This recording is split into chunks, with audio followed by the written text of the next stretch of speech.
ക്ഷേത്രത്തിൽ തൊഴുതു വണങ്ങിയ ശേഷം മോഷണത്തിന് ശ്രമിച്ച മോഷ്ടാക്കളെ ക്ഷേത്രഭാരവാഹികളും നാട്ടുകാരും ചേർന്ന് കയ്യോടെ പൊക്കി. ക്ഷേത്രത്തിൽ സ്ഥാപിച്ചിരുന്ന CCTVയിൽ നിന്നും അപായ സൂചന ക്ഷേത്രഭാരവാഹികളുടെ മൊബൈലിൽ എത്തിയതോടെയാണ് കള്ളന്മാർ ക്ഷേത്രത്തിൽ പ്രവേശിച്ചതായി അറിയുന്നത്. ക്ഷേത്രത്തിലെ മോഷണം ഒരിക്കലും പിടിക്കപ്പെടലേ എന്ന മനസ്സുരുകിയുള്ള കള്ളന്മാരുടെ പ്രാർത്ഥന ദൈവം കേട്ടില്ലെന്നും നാട്ടുകാർ പറഞ്ഞു.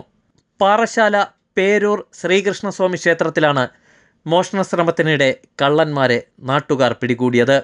നാട്ടുകാർ പിടികൂടിയ സതീഷ് കുമാർ, രതീഷ് എന്നിവരെ പോലീസിന് കൈമാറി. കഴിഞ്ഞ ദിവസം രാത്രിയാണ് രണ്ടുപേർ ക്ഷേത്ര കോമ്പൗണ്ടിൽ അതിക്രമിച്ച് കയറിയത്. ക്ഷേത്ര കോമ്പൗണ്ടിൽ അതിക്രമിച്ച് കയറിയതോടെ ക്ഷേത്രത്തിൽ സ്ഥാപിച്ചിരുന്ന CCTV ക്യാമറകളിൽ നിന്നും അപകട സന്ദേശങ്ങൾ ലഭിച്ചതിനെ തുടർന്നാണ് ക്ഷേത്രഭാരവാഹികളും നാട്ടുകാരും ഓടിയെത്തി കള്ളന്മാരെ പിടികൂടുകയായിരുന്നു. ക്ഷേത്രത്തിനുള്ളിലെ ബലിക്കല്ലുകളിൽ സ്ഥാപിച്ചിരുന്ന പിത്തളയിലെ കവചങ്ങൾ ഇളക്കി മാറ്റിയ ശേഷം ശ്രീകോവിൽ കുത്തിത്തുറക്കാനായിരുന്നു പദ്ധതി. മോഷ്ടാക്കൾ കരുതിയിരുന്ന ചുറ്റികയും കമ്പിപ്പാരയും കണ്ടെത്തിയിരുന്നു. മതിൽ ചാടിക്കടന്നാണ് ഇരുവരും ക്ഷേത്രത്തിനുള്ളിൽ കയറിയത്. ഉടനെ തന്നെ CCTV ക്യാമറയിലൂടെ ലഭിച്ച അപകട സന്ദേശങ്ങൾ ശ്രദ്ധിച്ചപ്പോഴാണ് രണ്ടുപേർ ക്ഷേത്രത്തിനകത്ത് നിൽക്കുന്നതായി കണ്ടത്.